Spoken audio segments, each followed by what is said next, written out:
Hello everyone and welcome back to my channel. So my name's Katie and today I'm going to be doing part 2 of my July wrap up. So I believe I talked about taking Dani Brown in my other wrap up, but I'll just mention it again here because I'm just going to plug this book at every opportunity. And this is my favourite romance book ever. I think it was so cute. I just love Dani and how weird she was. And I just, when I read Get a Life Chloe Brown, I feel like I really related to Chloe, but then I read Dani Brown and I feel like Dani Brown just is me in another world. I don't know, I just feel like I just like her weirdness and her kind of reluctance to be involved in a relationship because she has trust issues, and just kind of being confident in herself but also being shy in some kind of aspects. I just really related to her a lot. And then Zafir just is the perfect love interest. He's so cute and he's so oblivious and such a himbo, but oh, I just loved him. Yeah, and I just loved following their romance. It was just so cute and it just made me believe in love. And I actually kind of like the sex scenes, and yeah, it was just perfect. So yeah, 5 stars definitely. So then after that I read The Silvered Serpents, which is the sequel to The Gilded Wolves, and I actually really love this series. I know it has a lot of mixed reviews, but I don't know, I just really like the sequel. I love the setting. It's kind of, in this book we're kind of going on a mission almost to Russia and Siberia, and so they start off in St. Petersburg and then they kind of travel to Siberia, and I just thought that was so cool. And then they're in this ice palace with these ice creatures, and I don't know, I just love that so much. Yeah, and I've been listening to that Anastasia soundtrack a lot, and that was just reminding me of that. And yeah, it was just, the setting was just so great, and Roshani Chokchi's writing is really beautiful as well. You just felt so kind of immersed in this wintry world. And yeah, and so this book we're following this kind of crew of characters who in the last book they were sort of on this heist thing, and then in this book they're kind of trying to search for these things called the divine lyrics, which will give them powers almost, and it grant them wishes. So they're hunting for that, and they come across these new characters, and it's just kind of a bit of an adventure story really. And yeah, I just love each of the characters. They're all so cute, and they all had their own little struggles in this book, which I thought were done really well, especially Zafir and Enrique. I love Enrique so much. I went back through Twitter the other day to try and find my first tweet ever, and it's one about the Gilded Wolves and how much I loved Enrique, which I still love him in this book. Yeah, he's definitely my favourite character. And in this book he's kind of struggling with wanting to be heard almost. So yeah, so I think that was really interesting. And then Zafir, who is my second favourite character, she was wanting to kind of just take independence for herself and sort of find her own way and look after herself. And I thought that was done really well, and it was really kind of relatable. And yeah, and also Layla and Severin, I thought their angst is so good. Severin's very broody. Yeah, and very unnecessarily angsty, but I thought it was really interesting with his character, especially towards the end, and so there's kind of some parental figures for Severin, and they sort of come back a bit into his life, and it's talking about the different ways that people show love, and I thought that was really interesting and fascinating. So I love that. So I gave that one 4.5 stars. And then next I read Fable by Adrienne Young. So this tells the story of a girl called Fable who is on this island of kind of thieves. She was put there by her father a few years ago, just kind of abandoned there. And then she sort of barters her passage on this boat to get her way off the island, and with this trader called West, I think he's called.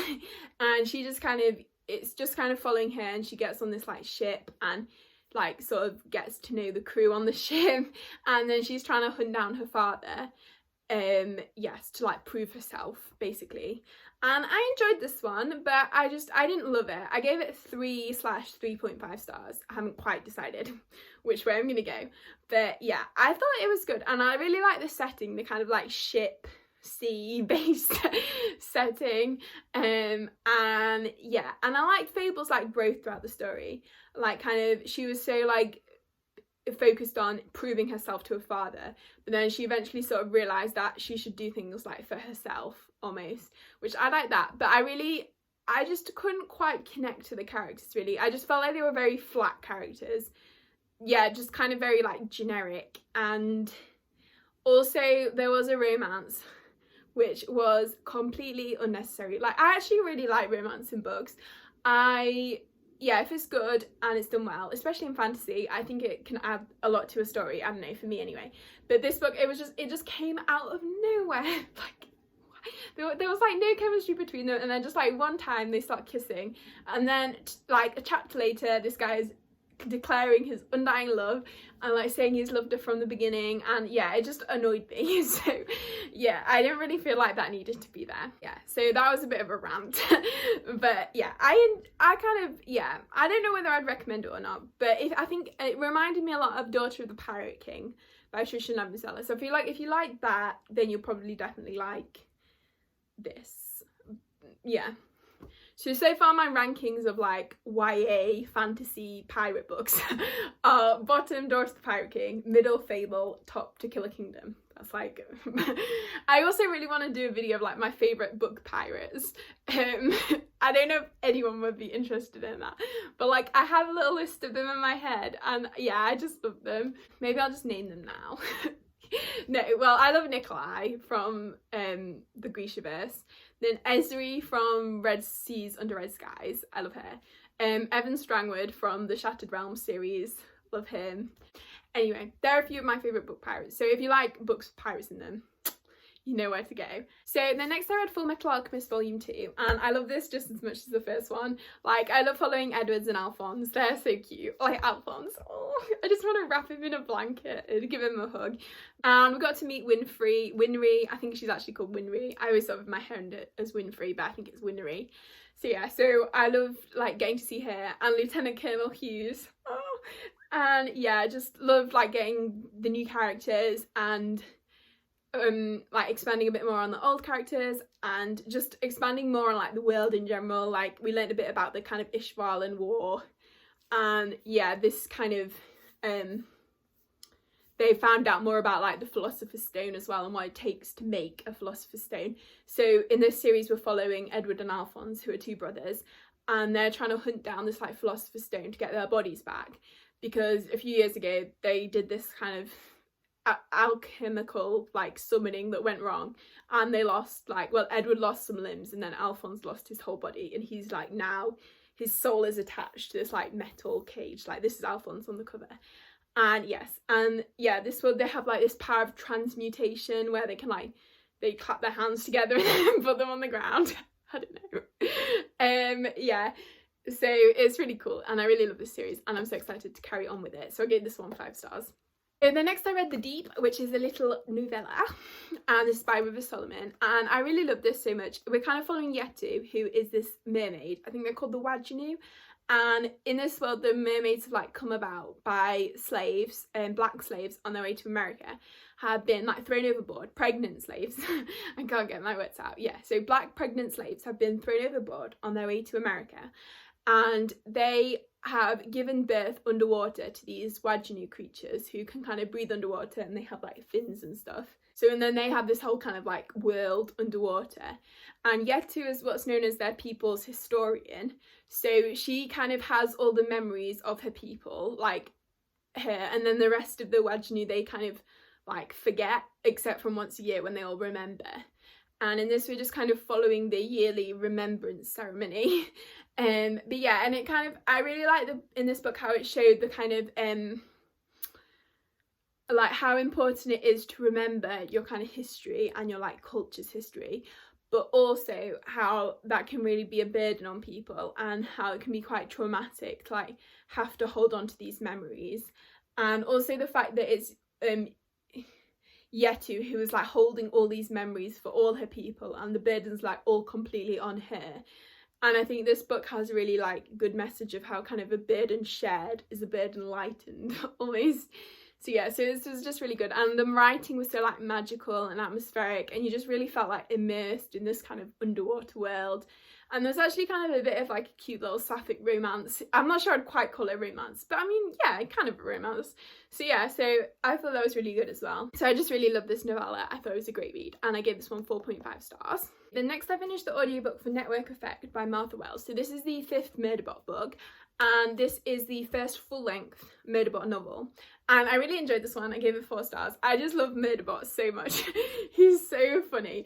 And in this book, Murderbot keeps like cloning himself. So we have like Murderbot 2.0 and then Murderbot 3.0. Oh, I would do anything for Murderbot 3.0. Like Murderbot is this kind, the original Murderbot is this kind of like antisocial, really sassy like AI. And then Murderbot 3 is this like precious little himbo who like is so oblivious, and the audiobook narrator did such a great little voice for him. It was like so cute. And yeah, I will protect Murderbot 3 with my life. But yeah, so I loved that. And then also Art, who is like the best character in this whole series, is back in this book, which was so good. I loved Art. And also his like proper name, we found out his proper name because Art is just Murderbot's nickname for him, which is Asshole Research Transporter, and his actual name is Perihelion. And all his like humans on the ship, because Art is basically a ship, and they all call him Perry, and that's just so cute. And yeah, and this book I think is really, it kind of focuses a lot on the friendship between Murderbot and Art, and like these two AIs and their friendship, and like what friendship means to the AI, because that's kind of different from what friendship means to a human. I don't know, I just really like that. And yeah, Murderbot gets himself embroiled in lots of drama, obviously. But yeah, so it's just so fun watching like the humans through Murderbot's eyes. And also, yeah, I just love Art. And I'm so happy he is back. And the audiobooks, I would really highly recommend the audiobooks for this series because they are just like top tier. Yes, so that's that one. Okay, and then next I read The Extraordinaries by TJ Klune. So I really love this book. I just had like a massive grin on my face the whole time while reading. So we're following Nick, who's this like, he writes fan fiction of these superheroes. So in this world, there's like these superhero things called Extraordinaries. And in their city where they live, there's these 2 main ones called Pyrostorm and Shadowstar. And Shadowstar's like the good guy, and Pyrostorm's like his arch nemesis. Yeah, and Nick's like obsessed with superheroes, and he writes fan fiction based on Shadowstar and his like original character, which is basically him. Yeah, which is so funny. Nick's just such a funny character. We get the kind of books from his like POV, and he's just the best. He's so oblivious. It's like so adorable, and his friendship group is just so great. He's got his best friend Seth, who's like, they're so in love with each other, and Nick just does not realise it. He's so oblivious. Like there's this one scene where one of his other friends asks him like what he sees his future being, and then he's like talking about how he's planning to like live with Seth for the rest of his life, and like they're gonna grow up together, and then the other character's like, oh, I just can't wait for you to have this realisation. But yeah, I just think that was so funny. And then yeah, his other friends as well, Jazz and Gibby, and they're a lesbian couple, and I just thought they were so great. And yeah, Nick is gay and Seth is bisexual, so it's a very like queer book. Yeah, Jazz and Gibby are great as well. They were just such good characters. I love them. I did see a review saying they were a bit like archetype, kind of stereotypical, because like Gibby's kind of like butch, and then Jazz is like the head cheerleader. But I don't know, I still thought they were kind of fun characters to follow. And this whole book is very like over the top. All the characters are kind of archetypes. So I didn't feel like that really took away from the enjoyment. And yeah, Nick's just, oh, he's so adorable. And Nick's relationship with his father as well. It reminded me a lot of Styles and his dad from Teen Wolf, which I just love them. They're so funny. So yeah, it really reminded me of that. And they're kind of struggling with their relationship a bit because Nick's mum died a few years ago. And yeah, so his dad's like a single parent to him, and he's obviously trying his best to like parent, but they do kind of butt heads a bit. And yeah, so that's really interesting to follow. And Nick also has ADHD, which I don't know if it's own voices rep or not. I believe it is, and I thought that was done well. I mean, I don't have it, so I can't say if it was done well or not, but I feel like Nick was portrayed as a very... My phone keeps running out of storage, so I keep cutting off. But yeah, hopefully I've deleted some stuff now, so hopefully it's okay. I actually need to start posting videos and not just filming all the time. So yeah, so I was talking about The Extraordinaries, and yeah, I just really loved it. It was so much fun. It was like very kind of over the top and cheesy, But it was also just so heartwarming, and yeah, Nick was just such a joy to follow. I did see a review that was saying how this book kind of glorifies police brutality, and I do think it portrays the police in a very positive light, and it doesn't talk about any of the kind of negative things associated with them, which I think is an important thing to like bring up when you're talking about the police. But I don't think it glorified brutality really. I mean, I don't want to invalidate that person's review because that's obviously very valid and that's their opinion. But yeah, so it did definitely portray the police in a positive light. So if you think that's something that you're not going to like, then maybe stay clear of the book. But I think it did sort of make sense because Nick is a very kind of black and white person, and his father is a police officer, and he sort of hero worships his father a bit. So yeah, it did make sense that Nick, because we're seeing the story through Nick's eyes, so it did make sense that Nick was kind of very much, he saw the police as good and that was all they are. And I don't think this book is really intended to be like social commentary, but yeah, that's just something to be aware of if you are interested in this book. So yeah, I'll leave that review link down below as well.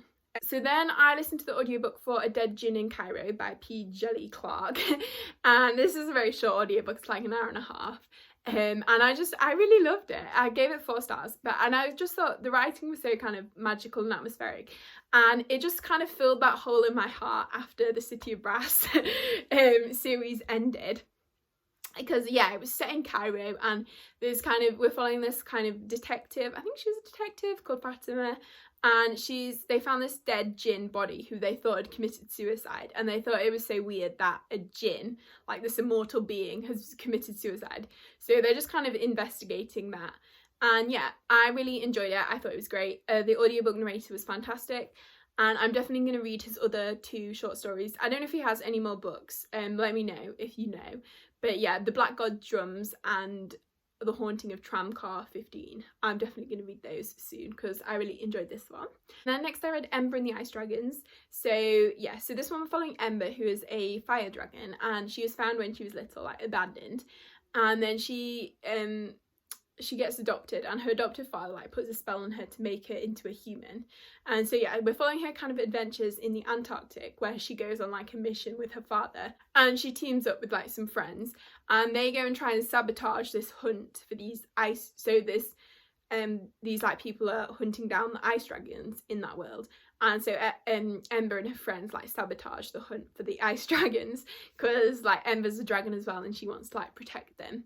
And I did think this was like a cute story, but I don't know, there's just something kind of missing for me. I gave it 3.5 stars, so I still thought it was good, but it wasn't like my favourite middle grade I've ever read or anything. I don't know what I didn't like. Well, yeah, I feel like I wanted a bit more kind of almost like the magic of the setting. Like I didn't quite get the wintry vibes. I don't know why, which I think I was kind of expecting. I feel like it's more of like an adventure story rather than like a wintry. I don't know, maybe I just went in with the wrong expectations. But yeah, Ember was still a really cute character, and it didn't have any like, sometimes I think middle grades do really well these like kind of messages of a certain kind, and I don't feel like this one had any really deep themes. But also I don't feel like every book needs to have a deep theme, but I just, yeah, this book kind of was quite middle of the road for me. So yeah, I gave it 3.5 stars. And then I read the Tea Dragon Tapestry, which this was an arc, and I just love this one so much. I gave it 5 stars. The writing style is absolutely gorgeous for the Tea Dragon books. And I read Tea Dragon Society, and I only gave that one like 3.5 stars. I didn't love that one because that was very short, but I just adored Tea Dragon Tapestry. It was so good. Like, it was just so kind of, the artist style is so like autumnal and cozy, and like autumn is kind of my favourite season. And I just really love like the characters we're following, like Minette and Greta. They're so great, and I love the like themes in the story as well. Like Minette's kind of, so she's kind of left home, and in this book she's kind of struggling with like, she misses home and she misses her old life, but she also kind of wants to embrace her new life. And I think that's a lot of people struggle with, like whenever there's like a big change in their life, they sort of want their old life back, but also they know they need to embrace their new life. So I think that was really good. And there was this like quote which was like, allow the seeds to grow for your new life, or like plant the seeds so your new life can flourish, or something along those lines. I don't know. I'm not very good at talking, so yeah, I really love that. And then also Greta was like, looking after Jinseg, who's like a tea dragon. Oh, and the tea dragons, oh, I just want a tea dragon so badly, they're so cute. And yeah, so Grace was looking after Jinseg, who's this tea dragon who's like lost his previous owners, and they're very much like feeling a lot of grief.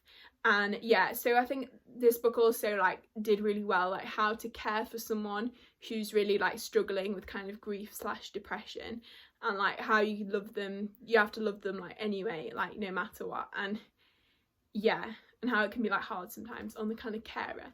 And yeah, I just love that so much, so I adored that one.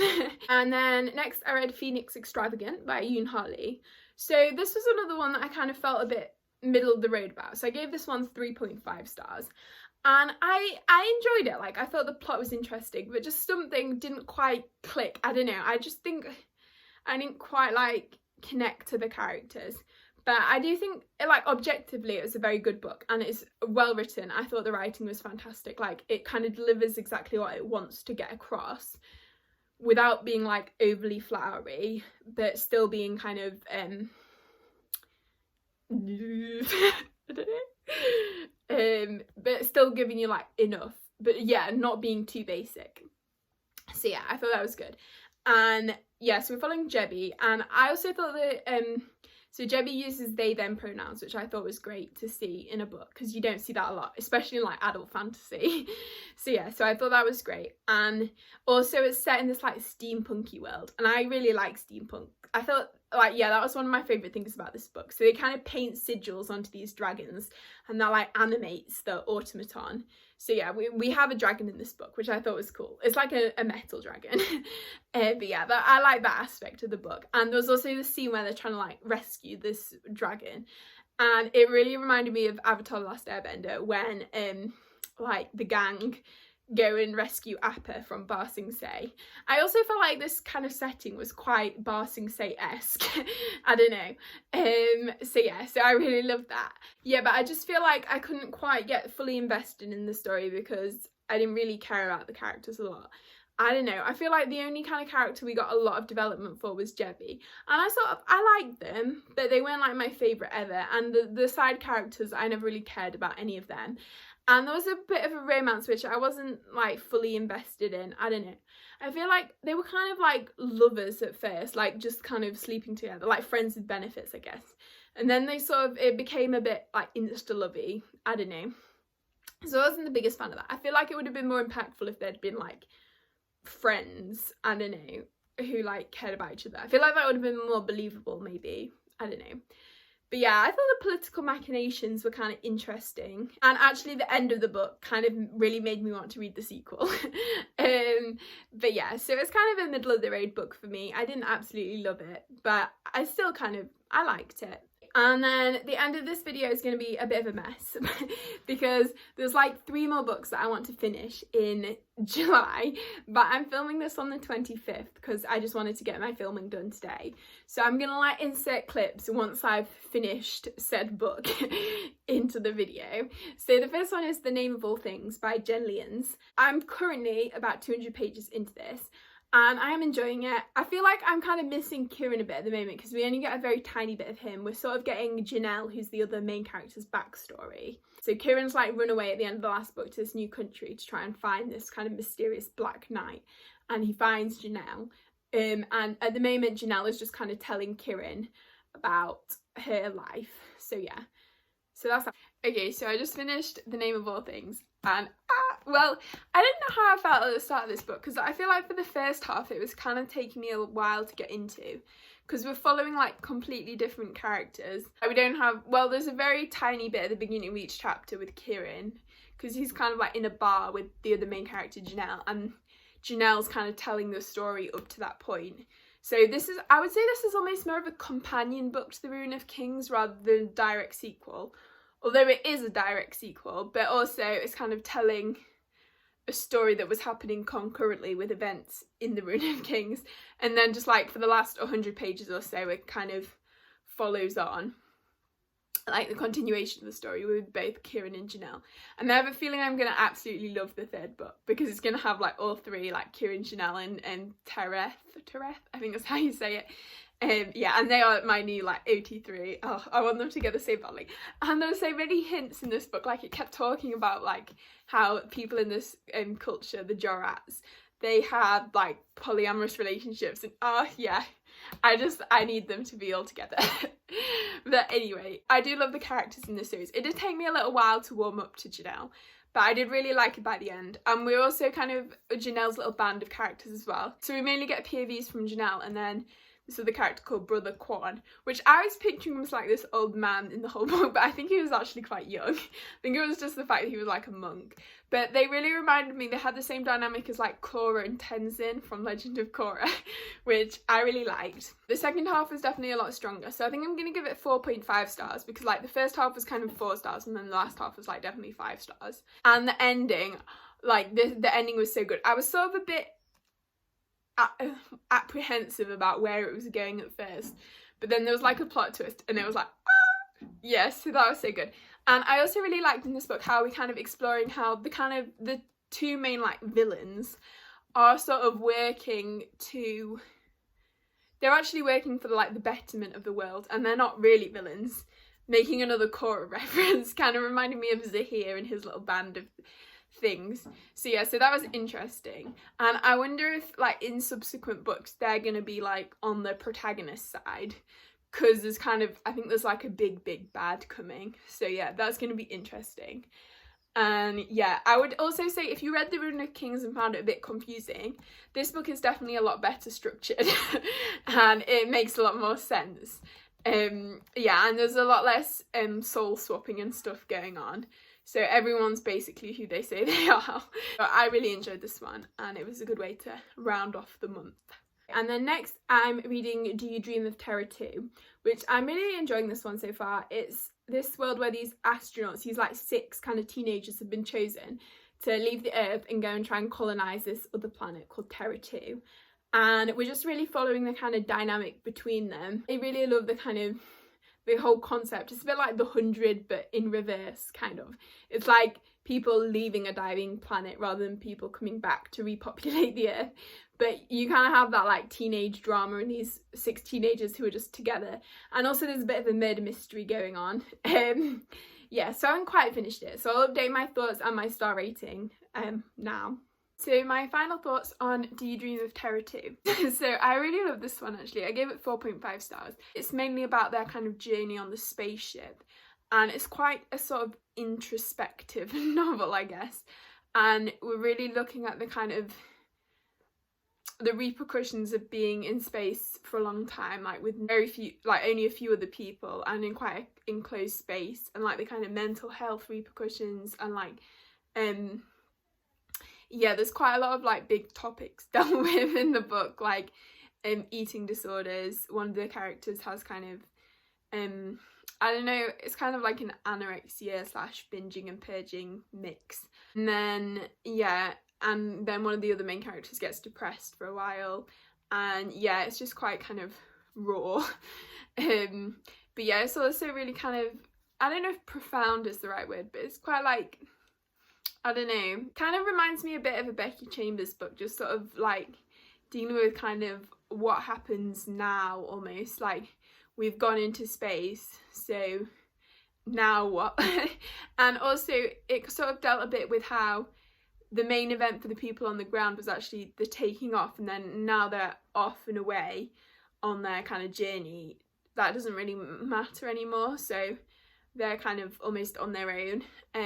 Yeah, and then towards the end there was some quite like intense kind of, I'm not sure it's exactly action, but like kind of sort of survivalist. That was like, I was so worried. Yeah, so, and also the audiobook narrator was just great as well. Poppy, one of the characters, she's from Liverpool, and the author had a great Scouse accent for her, so yeah, that was fun. And then the final book is Burn Our Bodies Down by Rory Power. So I got an arc of this, and I'm only about 20% in so far, but I'm enjoying it even though I have absolutely no clue what's going on. I feel like it's kind of a thriller mystery, which is not something I normally read. So yeah, there's not been a lot so far, but I'm liking it. We're following Margot, and I think she lives with her mother, and there's something weird going on with her mother. And her mother's like kept her away from her extended family. And Margot's just started to go back to this town where her grandmother lives. But then there's this mysterious like fire, and I don't know if Margot has powers.